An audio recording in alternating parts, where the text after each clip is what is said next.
I still remember the sound of applause.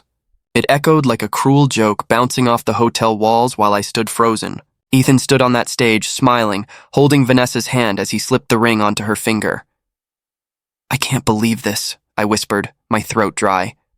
Claire's hand tightened around mine. "Lena, let's go!" "You don't have to see this." "I do," I said quietly. "I need to see it so I'll never forget." Vanessa turned, flashing that perfect smile, the same one she used the night she told me, "If I wanted him, I'd take him." She had kept her promise. When the crowd cheered, Ethan met my eyes for half a second. He didn't flinch. "That hurt more than anything. Congratulations to the happy couple," someone shouted. The hall buzzed with laughter. I couldn't move. My lungs felt heavy, my pulse uneven. Claire whispered, "Sweetheart, he's not worth it." "He was," I said softly. "Until today." The air outside was cold when I finally stepped out. My reflection in the glass doors looked like a ghost. I didn't even recognize myself. At the parking lot, Claire spoke again. "You should go home, rest. You've been working non-stop for him." "For him," I repeated bitterly. Everything was for him. My ideas, my hours, my dreams. All for a man who told me I wasn't ambitious enough. Claire frowned. "He said that?" "Last week," I said. Right before he ended it. "He said Vanessa was someone who sees the bigger picture. Maybe she does. Maybe she saw my whole life and decided to steal it." Claire sighed. "You have to let go." "I will," I murmured. "Just not yet." When I got home, his things were already gone. The drawers empty, the coffee mug missing, even the photo from our first trip together. Gone. The silence mocked me. I sat on the floor and called him one last time. He answered, "Lena?" His voice was calm. "Too calm. Why her?" I asked. "Was everything you said a lie?" He exhaled. "Don't make this harder. You and I, we wanted different things." "I wanted us," I said. "That's all I ever wanted." "You wanted comfort," he said coldly. "I wanted success. Vanessa understands that world. You don't." My heart cracked, but I forced my voice to stay steady. "You mean she has money?" "That's not fair," he said. "No, Ethan. What's not fair is watching the man I loved walk away like I'm a failed project." He was silent for a while, then said, "You'll understand someday." "I hope not," I whispered, and hung up. I threw the phone across the room. It shattered like the life I built with him. Later, I went to my mother's house. Claire opened the door and pulled me into her arms before I could speak. "I told you he wasn't your forever," she said gently. "I know." My voice broke, but I thought I could make him stay. "You can't make someone love you right," she said. I buried my face against her shoulder. "I don't even know who I am without him." "You're Lena Hart," she said firmly. "You just forgot for a while." I laughed weakly through the tears. "Then I need to remember fast." She brushed my hair back.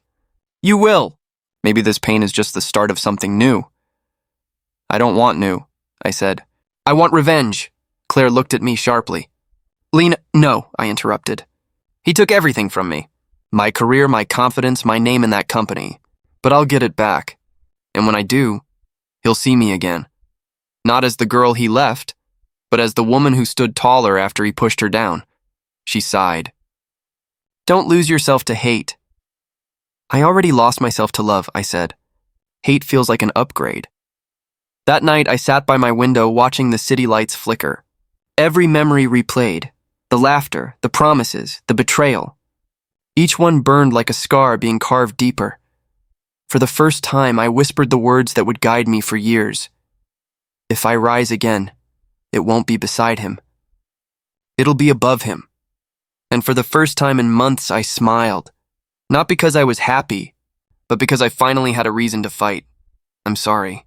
"Lena, there's nothing I can do. My boss wouldn't even look at me." His fingers tapped the desk, his eyes darting toward the door like he was afraid Vanessa might walk in. "You can't be serious," I said. "I've worked here for 5 years. Every campaign that made profit, my name's on it," he sighed. "Vanessa Gray has influence now. She said you were emotionally unstable. HR agreed it's best to part ways." "Emotionally unstable?" I laughed bitterly. "Because my ex-fiancé married the boss's daughter?" "Lena, don't!" I cut him off. You're firing me to keep your job. Just say it. He didn't deny it. His silence was the answer I expected but still hated. I gathered my things, each item feeling heavier than the last. My coffee mug, my notebook, my dignity, all packed into a cardboard box. As I walked past Vanessa's glass office, she looked up from her desk. That smug smile. Leaving already? She asked. Don't worry, I said coldly. You've already taken everything else. Her smirk widened. You never did learn how to play smart, Lena. Smart, I echoed. You mean ruthless. Call it what you want, she said, leaning back. Some of us win. Some of us watch, I didn't reply. I just walked out, feeling every eye on my back. Outside, the city roared around me, cars, voices, life moving on without me. I sat on a bench near the subway, staring at my reflection in a dirty window. What now? I whispered. What's left? Lena Hart? A familiar voice said behind me. I turned. Lucas? He grinned, the same crooked smile from college. I thought that was you. Wow, it's been forever. Yeah, I said, forcing a smile, since you decided to drop out and chase your dreams. Which, by the way, worked, he said, sitting beside me. I started a digital marketing startup. Small team, big stress, you? I just got fired, I admitted. His face softened. I heard about Ethan. Let's not. My voice cracked more than I wanted. He nodded. Fair. Listen, I could use someone like you. We're rough, but we're growing. I can't pay much, but you'll have creative control. You're offering me a job on a park bench? I asked. Why not? You look like someone who needs a start. I hesitated, staring at the city lights flickering through the fog. You have no idea. Then say yes, he said gently. Start small, rebuild, I exhaled. All right. I'm in, he smiled. Welcome to chaos. The next few weeks blurred together. Days became nights, nights became more coffee and code. Lucas pushed me hard. We're broke, but we're brilliant, he'd joke. One night, I stayed late finishing a campaign pitch. Maya, his assistant, peeked into my office. You don't sleep, do you? She said, handing me tea. Sleep's for people who aren't rebuilding their lives, I said. She smiled softly. You'll be fine, Lena. You've got that fire. I looked at her. Fire's all I have left. When everyone left, I sat alone, staring at the photo frame I couldn't bring myself to throw away. Ethan's smile mocked me from behind the glass. You ruined me, I whispered. But you also made me. I grabbed the lighter I kept for candles, flicked it once, twice, then watched the flame catch the corner of the photo. His face curled, burned, disappeared. The smell of smoke filled the room. My heart pounded, not from grief this time, but release.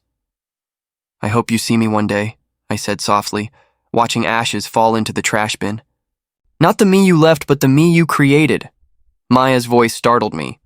You okay? I nodded slowly. Better than before. She looked at the smoke drifting upward. That looked symbolic. It was, I said. That's the last piece of my past. When she left, I stared at the dark window, my reflection clearer now. My eyes looked different, colder, stronger. Lena Hart, I whispered to myself. She's gone. I picked up my laptop, the faint glow lighting my face. From now on, I'm Elena Hayes. It sounded strange at first, but then it fit. Like armor. Outside, rain began to fall. I stood by the window and whispered, You'll remember me one day, Ethan, but I won't remember you. Lightning flashed, and for the first time, I didn't flinch. That night, I didn't cry. I didn't break. 2 years changed everything, except the scars. I wasn't Lena Hart anymore. I was Elena Hayes, the silent investor everyone whispered about, but no one really knew. Lucas nudged me before the meeting started. You ready, mystery woman? As ready as I'll ever be, I said, smoothing my blazer. No one here knows my real face, right? He grinned. Relax, you're the ghost in their spreadsheets.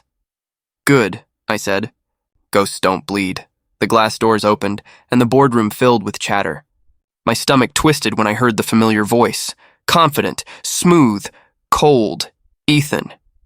I froze. Lucas noticed. You okay? I'm fine, I lied. Just déjà vu, he didn't press. The meeting began. Mr. Gray, tall and sharp-eyed, sat at the head of the table. Let's welcome our new investor, Ms. Elena Hayes, he said. She's been instrumental in this merger. Ethan's gaze flicked to me. His eyes scanned my face for recognition, then moved on. Nothing. No spark. No memory. Pleasure to meet you, he said, extending his hand. I took it, forcing my grip steady. Likewise, Mr. Cole. Vanessa sat beside him, her diamond ring catching the light. I've heard so much about you, Ms. Hayes, she said, smiling tightly.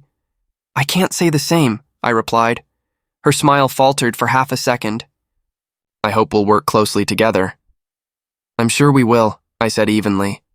If results meet expectations, Mr. Gray cleared his throat. Shall we begin? Ethan launched into a presentation about market growth. His tone was confident, rehearsed, just like old times. Every word made my chest ache, but I kept my expression neutral, my voice calm when I spoke. Your numbers are ambitious, I said. Almost too optimistic, Ethan smiled.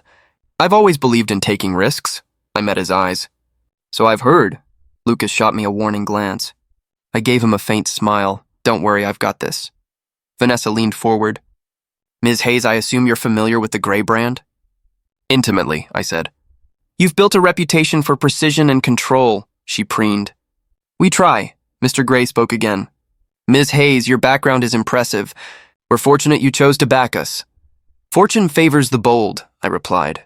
And the patient, Ethan nodded approvingly. Patience is key in this market. I almost laughed. Patience kept me alive while you destroyed me. When the meeting paused for coffee, Vanessa approached me near the window.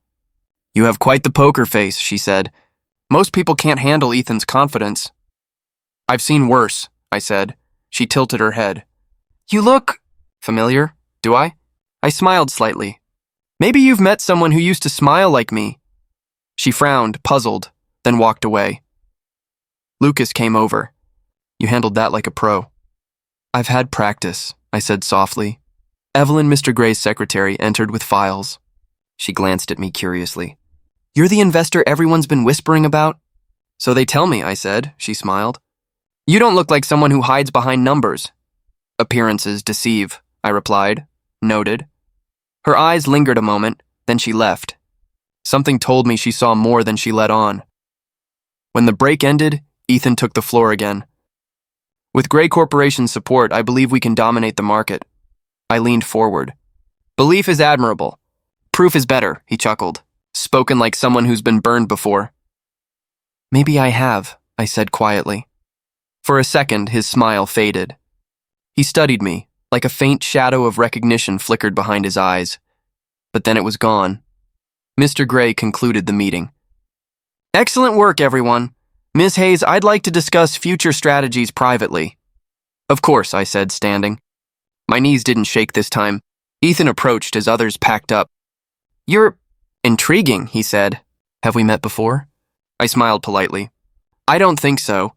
I'd remember. He laughed softly. Right. You remind me of someone I used to know. Then I'm sorry for her, I said, picking up my folder. She must have trusted the wrong man. His jaw tightened, but he said nothing. Vanessa called his name, and he turned away. When they left, Lucas leaned close. That was brutal. I only told the truth, I said. Think he suspects? Not yet, I whispered. But he will. Mr. Gray re-entered. Ms. Hayes, I appreciate discretion. Your insight today was sharp. Thank you, I said. I invest in people who underestimate me, he chuckled. Then you'll fit right in here. When I finally stepped out into the corridor, I let out a breath I didn't know I'd been holding. My reflection in the glass wall looked nothing like the woman Ethan once left behind. Still, my heart whispered, he's right there. He doesn't know. And that's your advantage. I walked away, heels echoing, pulse steady. The stranger in the boardroom wasn't him. It was me. Ms. Hayes, Vanessa requested to move the marketing pitch review to Friday, Evelyn said, standing at my door. I didn't look up from the document. Tell her to keep it on Wednesday. If she can't meet deadlines, maybe she shouldn't lead the campaign. Evelyn hesitated. Should I quote that exactly? Yes, I replied, finally glancing up. Word for word. When she left, I allowed myself a small smirk. Control, it came back to me like muscle memory. Still playing chess, I see. I turned. Lucas leaned against the doorway, coffee in hand. It's not chess, I said. It's correction. Correction? He raised an eyebrow. Or payback. Does it matter? He walked in, lowering his voice. It matters if you start sounding like them. I'm nothing like them, he sighed. That's what everyone says before they cross the line. Before I could answer, a knock interrupted us. Ethan's voice followed. Is this a bad time? My chest tightened. Come in. He stepped inside, casual yet polished, sleeves rolled to his elbows, the same way he used to look on lazy Sunday mornings when we'd cook pancakes and argue about who burned them. Lucas, he greeted. Mind if I steal Ms. Hayes for a minute? Lucas glanced at me. Try not to start a war. Then he left. Ethan closed the door. I wanted to thank you for your feedback yesterday. You were right about the integration delay. I kept my tone even. You don't owe me thanks. I just pointed out what anyone else was afraid to say. He smiled slightly. You remind me of someone I used to know. There it was again, that knife disguised as nostalgia. You say that often. I do, he admitted. But it's strange. Sometimes I swear you even sound like her. Maybe she taught you what to listen for, I said softly. His gaze lingered on me, searching. She did. She taught me a lot, mostly about what I ruined. My throat tightened. Then maybe she's better off gone. He looked away. Maybe, silence stretched. I turned back to my laptop, pretending to focus. If that's all, Mr. Reed, he nodded slowly. Of course. I'll see you at the board review. When he left, I stared at the screen without seeing it. My fingers trembled, my reflection in the black monitor faintly visible. Elena Hayes, perfectly composed. But beneath the calm surface, Lena Hart still screamed. That night, I sat in my apartment with Maya on the phone. You saw him again, didn't you? She asked. I exhaled. Every day. It's like standing in a burning house, pretending not to smell the smoke. Then leave the house. I can't, I whispered. Not yet, she sighed. Lena! Elena! I corrected sharply. Right, Elena! Her voice softened. You're scaring me. This revenge thing. It's not you. It's exactly me, I said. It's the version of me they created. You think burning him will fix what he broke? It'll balance it. You sound cold. I have to be. Promise me you won't lose yourself. I already did, I said quietly, ending the call before she could respond. I poured a glass of wine and stared out at the city lights. The glass felt cold in my hand, my reflection sharp against the window. You'll remember me one day, I murmured to the skyline. The next morning, Vanessa cornered me in the corridor. Ms. Hayes, she began with that sugar-coated tone. I hope you don't mind me asking, where did you and Lucas meet? I smiled politely. College, why?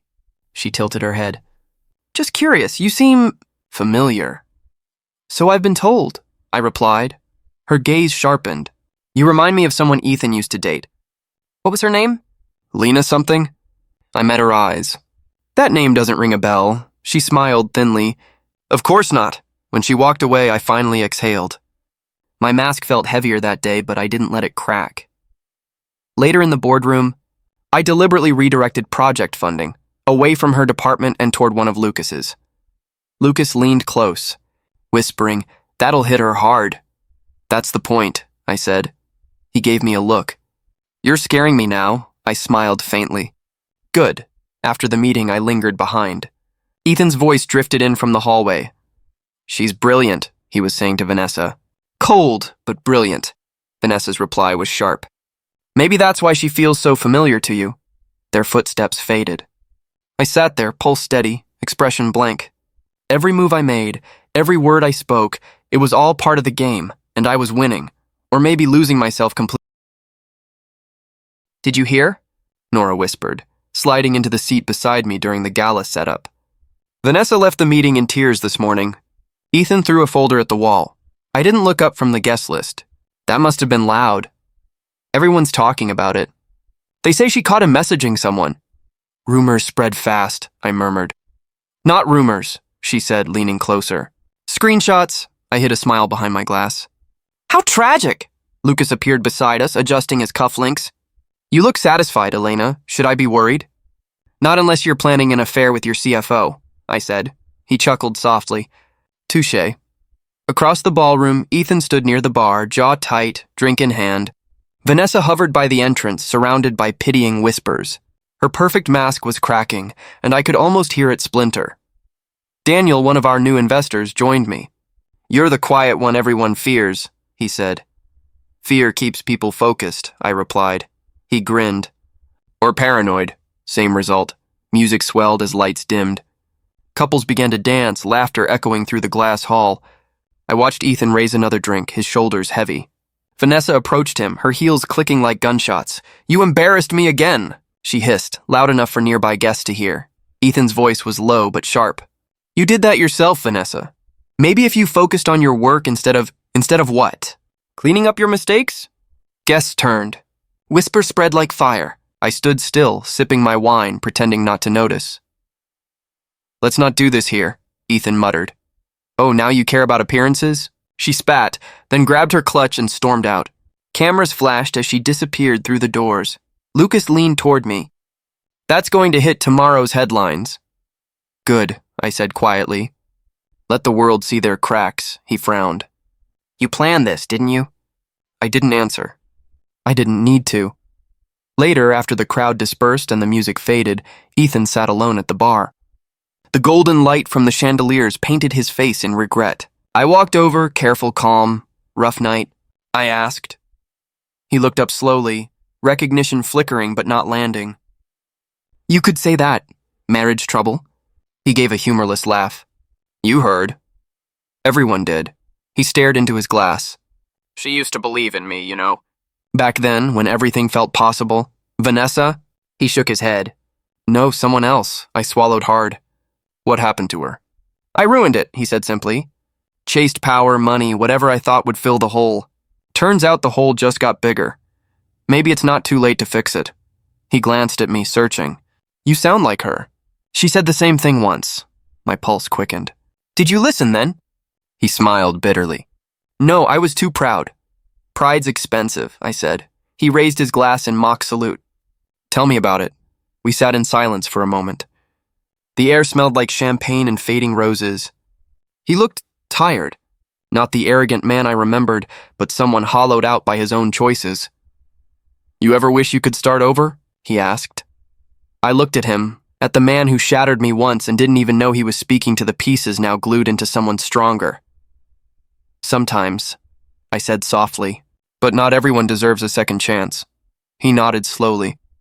"Fair." Lucas appeared, interrupting the moment. "Elena, car's waiting." I stood. "Good night, Mr. Reed." Ethan looked up. "You're different from most people here, Ms. Hayes." "I've heard that before," I replied, then walked away before my mask slipped. Outside, the night air hit cold against my skin. Maya's voice echoed in my head. "Revenge changes people." Maybe it already had. Lucas followed, hands in his pockets. "You enjoyed that." "I didn't enjoy it," I said. "I endured it. Same thing, isn't it?" "No," I whispered. "Enduring means I'm still human." He studied me for a long moment. "How much longer can you play this game before you forget why you started?" "Until they feel everything I felt," I said. "And after that?" I looked back at the glowing ballroom where Ethan sat alone under dim lights. "After that," I said quietly, "maybe I'll finally sleep." As we drove away, I watched the building shrink in the rearview mirror. Ethan's reflection stayed in my mind, haunted, broken, almost... Sorry, karma didn't need my voice tonight. Just my patience, and patience I had plenty. Daniel waited outside my office, arms crossed, eyes sharper than usual. The tension hit me before he even spoke. "Got a minute, Ms. Hayes?" I nodded. "Close the door." He did, and didn't sit. "I've been digging into Grey Corporation's merger files." I forced a calm smile. "Due diligence is good?" "Yeah," he said. "Except I found something odd. A financial trail leading back to a dissolved company, Heart Dynamics." My breath stilled. "And?" He held my gaze. "And the founder's name was Lena Hart. You wouldn't happen to know her, would you?" I let silence do the heavy lifting. He sighed. "Come on, Elena, if that's even your name. I'm not trying to play detective here, but Ethan Reed was tied to Heart Dynamics too." "You both were." I folded my hands, steadying my voice. "You've been busy." "Answer me." I looked him straight in the eye. "I knew her. Knew her. She was me." His eyes widened, but he didn't look shocked, just disappointed. "So it's true. You're Lena Hart," I nodded. I lost everything because of Ethan Reed. My company, my future, my name. He built his empire on my ashes. Daniel rubbed his temples. Damn it, Elena. Why didn't you just tell me? Because people don't trust ghosts, I said quietly. They only trust power. He paced the room. Do Lucas or Maya know? Lucas suspects. Maya warned me to stop before I disappear into this. He let out a bitter laugh. You already have. I'm still here. He stopped pacing, his tone softer. What's your plan? Expose him, I said. But not with noise, with proof. Proof of what? Fraud, misuse of funds, manipulating the merger to cover his debts. Daniel frowned. That's risky. If we get caught, we won't, I interrupted. I've been collecting data for months. I just need one insider to make it public. He stared at me for a long moment. And you want that insider to be me? Yes. Why me? Because you still believe in right and wrong. He chuckled without humor. That's dangerous faith, Lena. Call me whatever you want, I said. Just help me finish this. He hesitated, then nodded slowly. All right. But if I do this, I'm not doing it for revenge. I'm doing it for the truth. Sometimes they're the same thing, I whispered. He looked down. I'll reach out to Nora. She runs that anonymous corporate blog, doesn't she? She does. She hates corruption almost as much as I do. He gave me one last look. Fine, but once it's out there, there's no going back. I don't plan to, I said. 2 nights later, my phone buzzed at 3 a.m. It was Nora. It's live, she whispered. Everything. The accounts, the offshore records, the false audits. He's done, my pulse raced. And your source? Anonymous, like you asked. But it won't take him long to start connecting dots. That's fine, I said. Let him look, she hesitated. You sure you're ready for the fallout? I've been ready for 2 years. When I hung up, I stared at my reflection in the window. The city lights flickered below, oblivious to the storm I'd just unleashed. By morning, headlines screamed across every screen. Gray Corporation under investigation leaked records tie Ethan Reed to fraudulent merger at the office. Whispers followed Ethan down the hallway. He looked like a man walking through smoke, every breath heavy. Lucas called me into his office. You see this? He asked, pointing at the screen. I did, I said, keeping my tone neutral. Half the board's in panic mode. If this collapses, Gray's finished. Then it deserves to, I replied. He studied me. You sound like you knew this was coming. I smiled faintly. Don't we all know Karma's schedule eventually? Lucas frowned. Be careful, Elena. He'll start looking for who lit the match. I'm not hiding, I said. Later, in the corridor, Ethan brushed past me, his usual confidence fractured. His tie was loose, his expression dark. Ms. Hayes, he said slowly. Funny how scandals appear right after certain people show up. I tilted my head. Are you accusing me of something, Mr. Reed? He forced a smile that didn't reach his eyes. Not yet. Then maybe you should wait until you're sure. He leaned closer, his breath heavy with tension. I will be. I held his gaze unflinching. Good. I've always preferred honesty. He stared for a second longer before walking away, muttering something I couldn't hear. As he disappeared around the corner, Daniel appeared behind me. He suspects. I know, I said quietly. That's part of the plan, Daniel frowned. You're playing with fire. I started the fire, I said. Now I just have to... The elevator doors slid open, and there he was, Ethan Reed, standing in the hallway outside my office like a ghost that had finally found its grave. Ms. Hayes, he said, his voice lower than usual. We need to talk. I forced calm into my tone. Then talk. He stepped inside, closing the door behind him. His eyes, once arrogant, always calculating, were searching now, desperate. You remind me of someone, he said quietly. I'm sure I remind a lot of men of someone, I replied. No, he whispered, not like this. The way you look at me, it's the same, I tilted my head. The same as who? His breath trembled. Lena Hart. The name hit the air like a knife. Silence followed. I didn't speak. I didn't have to. My stillness said everything. He took a step forward. It's you, isn't it? I met his eyes. You built your empire on my ruins. Ethan's face went pale. God, Lena, I thought you were gone. I was, I said. You made sure of it. He flinched, then shook his head. No, I didn't. Listen, it wasn't like that. I didn't mean to hurt you. You didn't mean to? I laughed softly. You stole my research, my partners, my company. You watched me fall and walked away. I made a mistake, he said. I was scared. You were growing faster than I could control. Investors were pulling out. Because you lied, I cut in. Because you promised them something built on my work. He stepped closer. I was young. I panicked. I clenched my fists. You were greedy, he hesitated, guilt clouding his features. Maybe, but I never stopped thinking about you. That's convenient, I said. Now that your empire's cracking, his jaw tightened. You think I don't deserve to explain? Explain what? That you destroyed me for profit? He exhaled, shaking his head. I destroyed myself too. Every success since then felt hollow. Every deal reminded me of you. Save your remorse, I said coldly. It's too late to make it mean something. He stepped forward again, his voice breaking. Lena, please. You have to believe me, I didn't want it to end that way. Then why didn't you stop it? I couldn't, he said, almost pleading. By the time I realized what was happening, it was too far gone. The board turned on you. The investors demanded results. And you gave them me, I said quietly. He froze. I was the sacrifice that bought your throne. His eyes glistened. You think I don't regret it? Regret doesn't rebuild what you burned.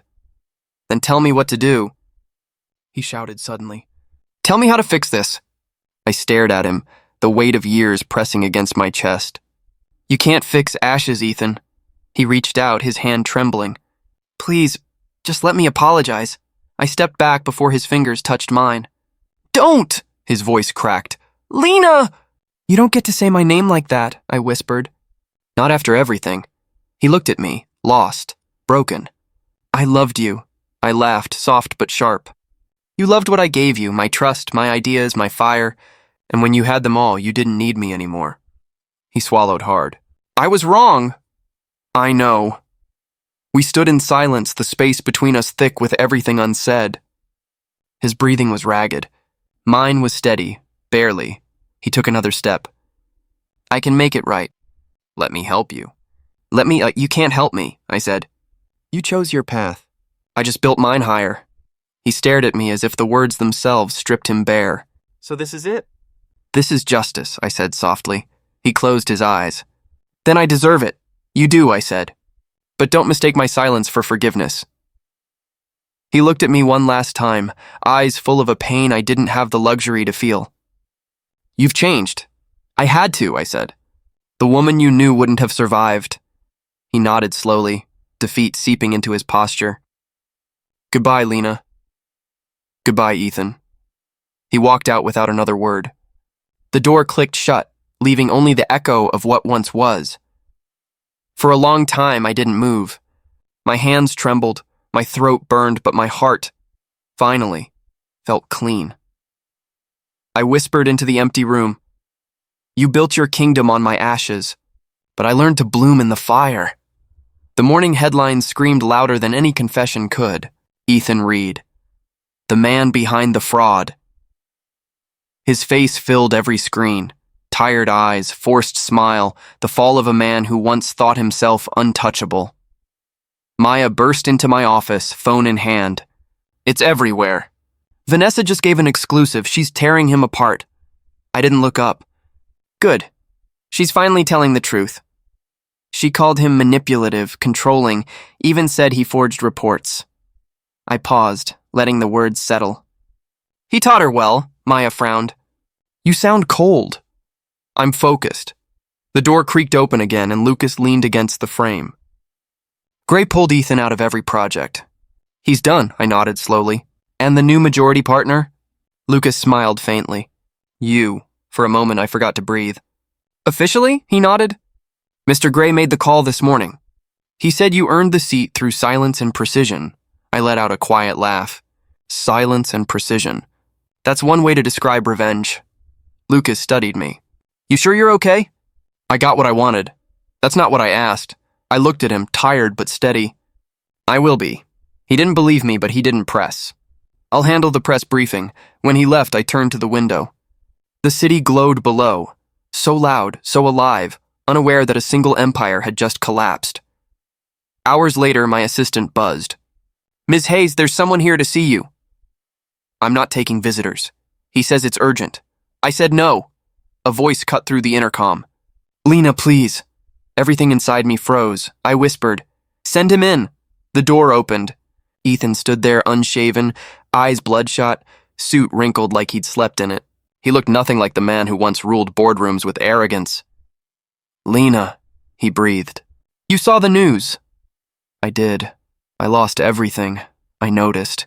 He stepped closer, desperation radiating from him. "Vanessa's gone." Gray fired me.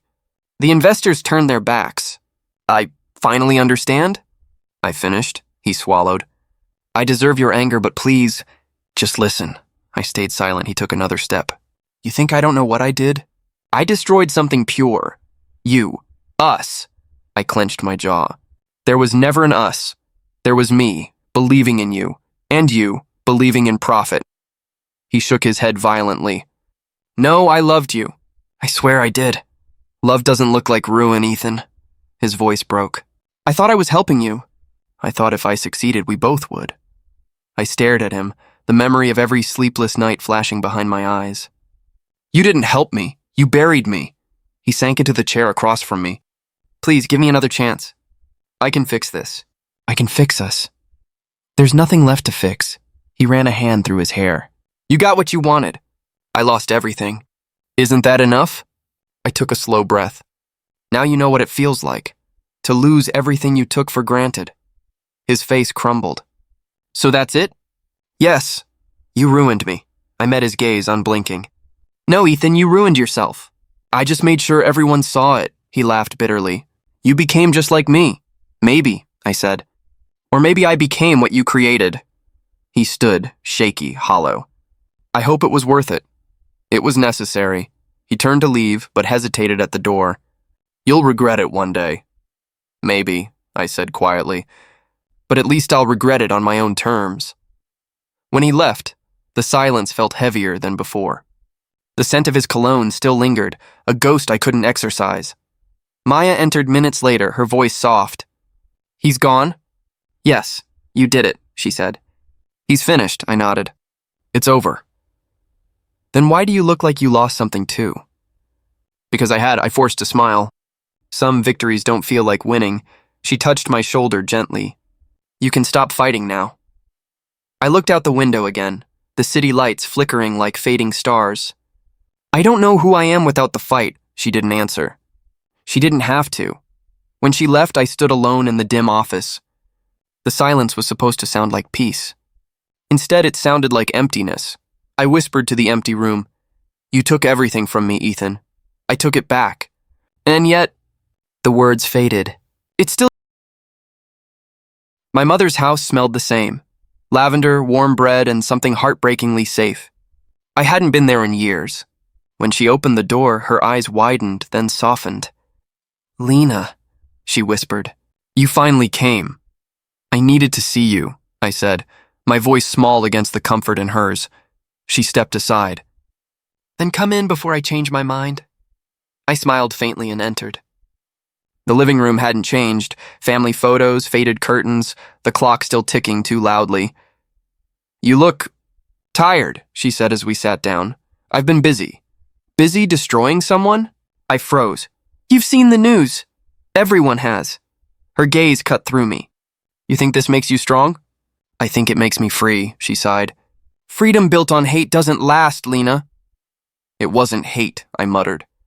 "It was justice." "Justice?" she repeated softly. "Or revenge dressed up as righteousness." I looked away. "You wouldn't understand." "I understand more than you think," she said. "I watched my daughter break once, and I've watched her rebuild herself into someone I barely recognize." "Mom!" "No."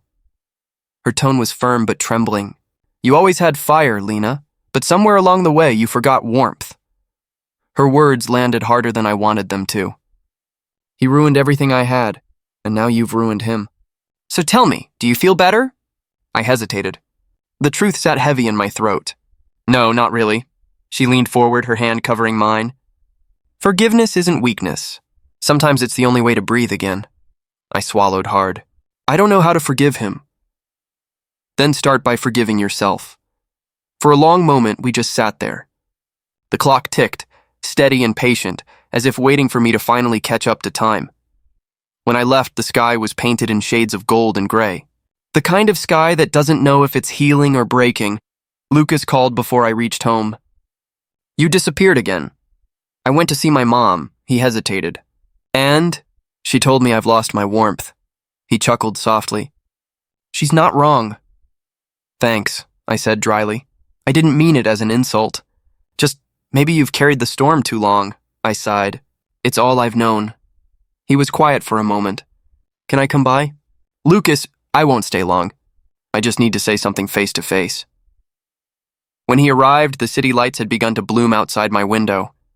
He stood at the doorway, hands in his pockets, looking more nervous than I'd ever seen him. I've been trying not to say this, he began, because I didn't want to be another person asking you for something. Lucas, but I can't keep it in anymore. His voice steadied. I care about you, Lena, not the version who hides behind revenge, the one who still cries when she thinks no one's looking. I stared at him, unsure how to respond. You shouldn't, I whispered. I know, he said. But I do. I laughed quietly, though it wasn't really laughter. You always pick bad timing.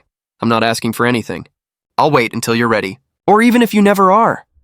Something inside me cracked, not painfully this time, but softly, like ice finally melting. I don't even know who I am anymore, Lucas, he smiled faintly. Then start finding out. You don't have to do it alone. His sincerity was disarming. I looked away, voice barely above a whisper. I don't hate Ethan anymore. He blinked. You don't?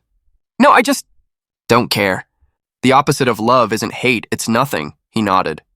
That's how you know it's over. I exhaled slowly. Maybe it is. He left with a gentle goodbye, no promises, no demands, just quiet understanding. Later that night, I sat on my balcony with a cup of tea, the city sprawled below like a sea of stars. For once, it didn't feel like a battlefield. It felt alive, and I wasn't at war with it anymore. The wind brushed my face, cool and clean. I whispered to the night, I survived you, Ethan. But more than that, I survived myself. My phone buzzed with a message from my mother. Proud of you? Always. I smiled. The first genuine one in years. For the first time since everything began. I didn't feel the weight of what I'd lost, only the quiet peace of what I'd let go. The fire had burned itself out. All that remained were ashes and the faint warmth of something new. The ballroom buzzed with low conversation and clinking glasses. My name, Elena Hayes, floated through the air like a quiet symbol of success. Investors nodded, deals bloomed, and I moved among them with practiced grace. Then I saw him. Ethan Reed stood near the far wall, half hidden by a banner that read, Regional Business Summit 2027. His suit didn't fit as sharply as it once had. The confidence he used to wear like armor was gone, replaced by something softer, something almost human. For a moment, my breath caught. Lucas's voice pulled me back. You okay? I'm fine, I said. He followed my gaze and sighed. That's him, isn't it? Yes. You don't have to talk to him. I know, but I wanted to. Not for closure, just for truth. I walked toward Ethan. He looked up, startled. For a second, I saw the man I used to love, the one who laughed in sunlight and dreamed too big. Then I remembered what those dreams had cost me. Ethan, I said. His eyes widened. Lena, no, Elena, I heard... You changed your name. I changed everything. He swallowed, his gaze lowering. You look different. Stronger.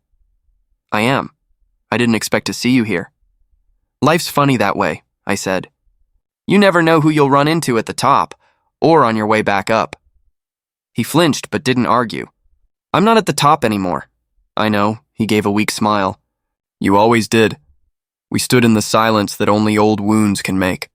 Around us, laughter and music carried on, but it felt miles away. I've been following your work, he said. The Hayes Group. Impressive growth. Thank you. I heard you became a majority partner in Gray Corporation. I did. His eyes met mine. So you won. I wasn't competing. He nodded slowly. No, I guess I was the only one who thought it was a race. Something in his tone, quiet, regretful, made my chest ache. You look tired, Ethan, he chuckled, but it came out hollow. Failure's a good teacher. I know, I said softly. It taught me too. He looked down at his drink.